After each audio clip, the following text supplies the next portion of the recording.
Bonjour. Un grand merci de participer donc au congrès de l'encéphale qui cette année se fera en digital. Alors donc la session à laquelle on participe, c'est une session donc sur le sport de haut niveau et on voulait avoir un peu ton témoignage par rapport à ta préparation parce que je crois que actuellement tu as un gros projet en cours. Oui, non, disons que le problème c'est que moi j'ai réellement arrêté ma carrière le 14 octobre 2000. Déjà en 2000, j'avais déjà 33 ans, donc j'étais déjà l'un des plus vieux karatékas. Et quelques années plus tard, lorsqu'ils ont annoncé que le karaté rentrait aux Jeux Olympiques, puisque le karaté n'était pas au programme des Jeux Olympiques, du coup pour 2020, malheureusement pour le moment les Jeux sont reportés et peut-être ils seront annulés, mais en attendant, du coup je suis reparti en préparation pour les Jeux, alors que j'avais vraiment décidé d'arrêter ma carrière le 14 octobre 2000 après avoir gagné les championnats du monde toutes catégories. Mais bon, lorsqu'ils ont annoncé que le karaté était au jeu, c'est vrai que c'était un rêve pour moi et j'ai repris une préparation physique. Ça a été assez difficile puisqu'il fallait que je m'entraîne la semaine et que les week-ends je combatte partout à travers le monde pour pouvoir marquer des points sur les rankings. Et puis finalement, pour la première fois de ma vie, entre guillemets, j'ai touché les limites physiques au niveau de mon corps. Il m'a un peu abandonné pour le coup. Et donc du coup, j'ai arrêté la préparation olympique à cause des problèmes de dos. Et puis là, moi je pensais vraiment que c'était complètement terminé, mais après, je sais pas. Chaque fois qu'on me lance des défis, puis là le karaté a pris une orientation professionnelle. Donc il y a les championnats du monde de karaté professionnel. Et lorsqu'on m'a proposé de les faire, je ne me demandais pas pourquoi, mais du coup j'ai accepté. Et du coup je suis en pleine préparation pour préparer les championnats du monde qui auront lieu en mars, le 13 mars à Dublin, en Irlande. Voilà. Alors comment tu te prépares? On voudrait savoir déjà les deux parties de la préparation physique et préparation mentale. Donc au niveau physique, comment on se prépare à une compétition de cette ampleur? On peut le dire à 53 ans, pratiquement le jour du combat, quoi. Donc voilà. Alors effectivement, dans mon cas de figure, je dirais que le combat, il est plus face à moi-même au départ que par rapport à un adversaire. Après, il faut la préparation physique à mon âge, et je pense que c'est beaucoup plus compliqué que lorsque j'étais jeune, puisque la preuve, c'est que sur ma première préparation pour les Jeux, je me suis blessé. Donc là, on essaie d'avoir une préparation très pointue, mais en même temps quand même très intelligente et très protectrice. Donc du coup, alors il y a plusieurs étapes. Au départ, depuis le mois de juin, de juin jusqu'en septembre, j'étais dans un travail de fond, donc à base de footing, de longues sorties. Tous les sports, ce qu'on appelle aérobie, donc course à pied, natation, et même mes techniques de base, c'était des longues répétitions où je répétais 200, 300, 400 fois sans intensité les mêmes mouvements. Et puis à partir de septembre, on a commencé à avoir des appuis qui sont au niveau spécifique bien plus précis et plus agressifs entre guillemets. Et en parallèle, ma préparation physique était une PPG, une préparation physique généralisée, a commencé à converger vers une préparation qui est un peu plus spécifique, avec un travail à la fois isotonique, isométrique et oxotonique. Donc, sans rentrer dans des termes barbares, isométrique, comme son nom l'indique, c'est-à-dire c'est des situations posturales, donc où je travaille les muscles agonistes et antagonistes. Après, en isotonique, c'est des mouvements, comme tout le monde connaît. Et oxotonique, c'est une méthode qui est mixte entre de l'isométrie, donc du statique, et à la fois du dynamique. Et donc ça, j'ai fait ça tout le mois de septembre, ça m'a emmené jusqu'en mi-octobre à peu près. Et après, à mi-octobre, on a commencé à travailler sur un système pliométrique. Pliométrique, c'est un système de bondissement, donc sans trop rentrer dans les détails.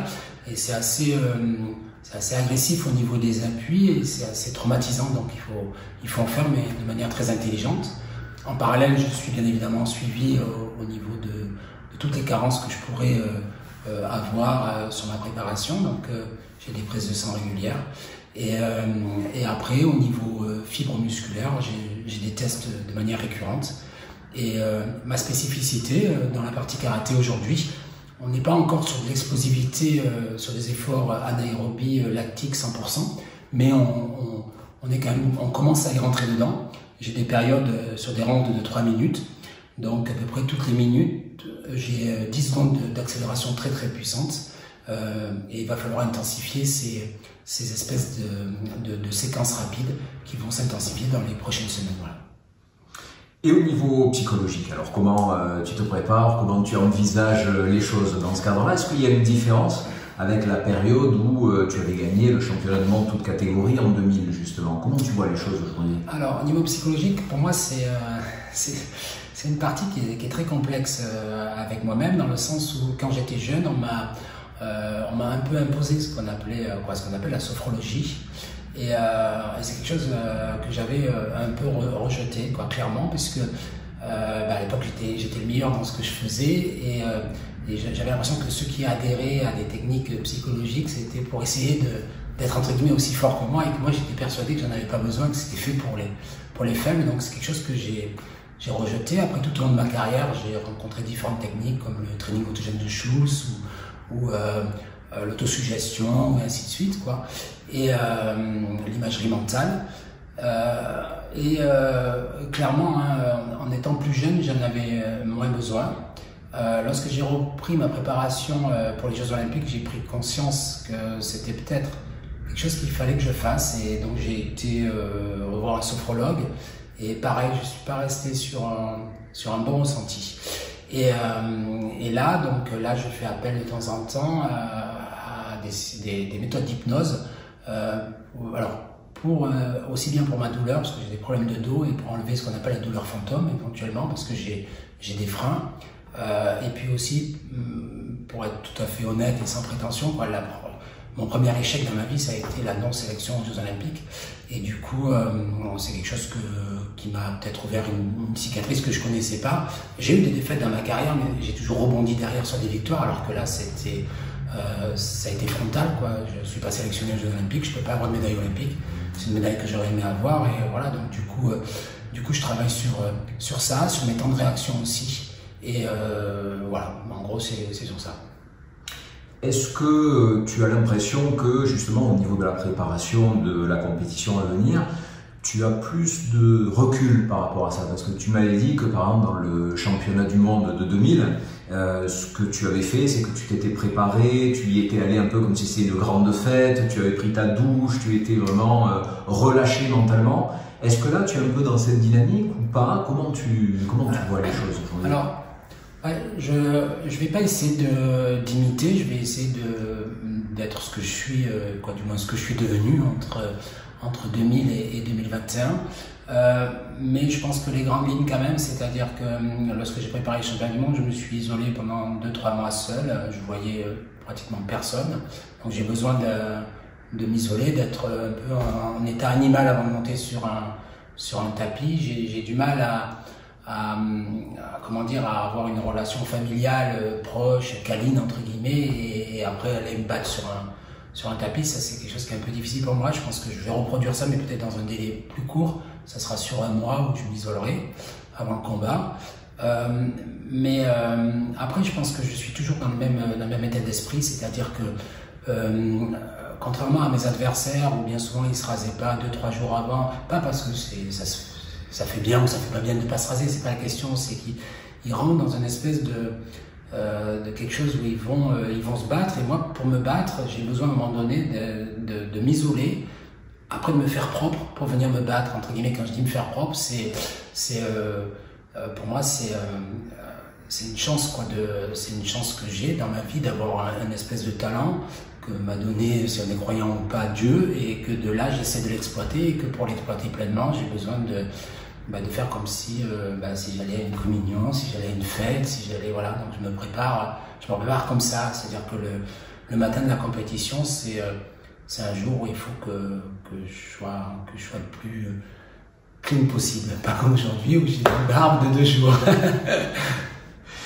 Et est-ce que, en préparant ce type de compétition, en voyant l'adversaire que tu vas affronter, etc., est-ce que, alors là on parlait de stress, mais est-ce qu'on a peur? Est-ce qu'on est anxieux au sens de dire c'est pas tant que je vais pas réussir, mais je vais m'en prendre une, ou je vais me faire mal, ou il va me faire très mal? Est-ce que c'est des pensées qu'on a, ou pas du tout par rapport à la préparation? Alors, c'est un sentiment assez complexe, la peur, pour moi, puisque moi j'ai connu la peur du combat, mais aussi surtout lorsqu'on a des titres relativement jeunes et qu'on a une carrière relativement longue, ce qui a été mon cas, la peur de perdre. Donc en 2000, j'avais vraiment la peur de perdre parce que je savais que c'était mon dernier championnat du monde et que si je perdais dans un sport tel que le mien, comme le karaté, on sort vraiment par un trou de souris, quoi. On oublie pratiquement tout ce qu'on a fait avant et on n'a plus aucune reconnaissance dans le milieu. Bon, enfin bref. Et là, pour le coup, c'est donc cette peur-là, entre guillemets, elle est entre guillemets gérable tant que c'est comme des petits papillons dans le ventre, c'est bien. Si c'est une peur qui fiche, c'est pas bien. Et j'avais appris à trouver cette espèce d'équilibre en sentant la peur et en lui disant reste là où tu es et ne m'envahis pas parce que la peur m'immobilise. Donc du coup, j'avais cette gestion et je la gérais assez bien. Aujourd'hui, c'est encore un contexte différent. J'ai d'abord la peur de pas être prêt, sincèrement. Donc ça, c'est un vrai souci et c'est un combat tous les jours que je mène contre moi-même parce que je vois que j'ai des difficultés de récupération, d'explosivité, des douleurs physiques, des traumatologies qui sont liées à l'entraînement et non pas des traumatologies au niveau des chocs encore.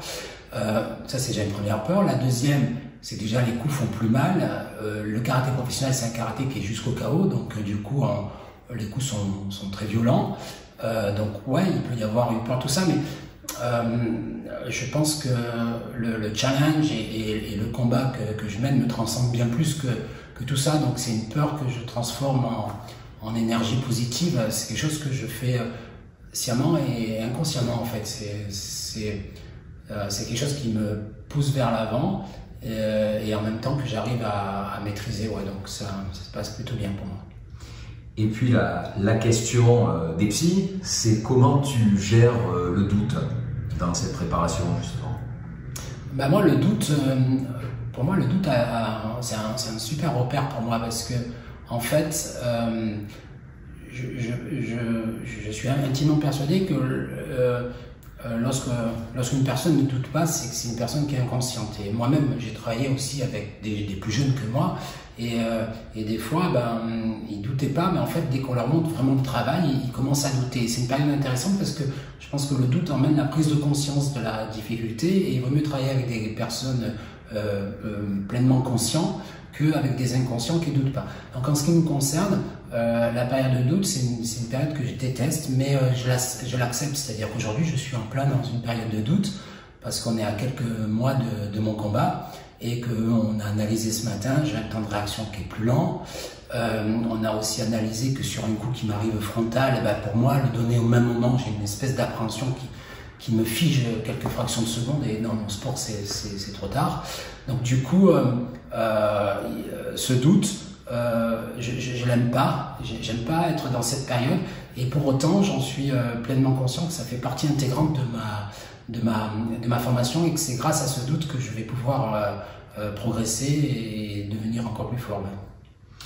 Et dernière question, par rapport à ta préparation, tu fais appel donc à différents champions de différentes disciplines. Comment tu organises tout ça? En fait, on a un planning très serré qui est organisé par tout le monde. C'est un peu ce qui est difficile lorsqu'on est seul à faire son équipe. C'est ce qui m'est arrivé. Je ne fais pas partie d'une fédération. Là, pour le coup, je ne combats pas pour la France, mais c'est un combat professionnel et on le combat soi-même. Donc du coup, il faut organiser une équipe et il faut que ça fonctionne bien. Il faut que mon entraîneur de boxe ait une bonne relation avec mon entraîneur de karaté pour qu'il puisse parler des problèmes qu'il peut y avoir. Mais même l'ostéopathe, qui est un peu confident, doit informer quand je suis un peu fatigué ou que j'ai un doute. Donc il doit y avoir une circulation de l'information sans qu'il y ait trop d'informations, parce que trop d'informations tue l'information. Il faut aussi, et ça c'est bizarre, mais ça c'est l'être humain, moi j'ai du mal à le comprendre des fois, mais des fois il y a des égos qui viennent se heurter, alors qu'en fait chacun a sa place. C'est tout ça une équipe, et aujourd'hui je suis super content parce que l'équipe on l'a faite en septembre. Alors elle s'est un peu façonnée doucement. Il y a des gens qu'on a dû sortir, d'autres qui sont rentrés, et depuis maintenant mi-octobre, on a une super équipe, tout le monde trouve sa place, ça roule bien, et il y a toutes les informations qui sont les plus pertinentes qui circulent. Il n'y a pas d'informations comment dire, déchets et ainsi de suite. Donc tout fonctionne bien. Là pour moi je suis super entouré, et aussi bien au niveau médical, sportif, psychologique, donc tout va bien. Christophe, mille merci, on sera tous avec toi, donc le 13 mars à Dublin en Irlande. 13 mars à Dublin, merci à toi. En espérant que le Covid ne nous joue pas encore des tours. Hein.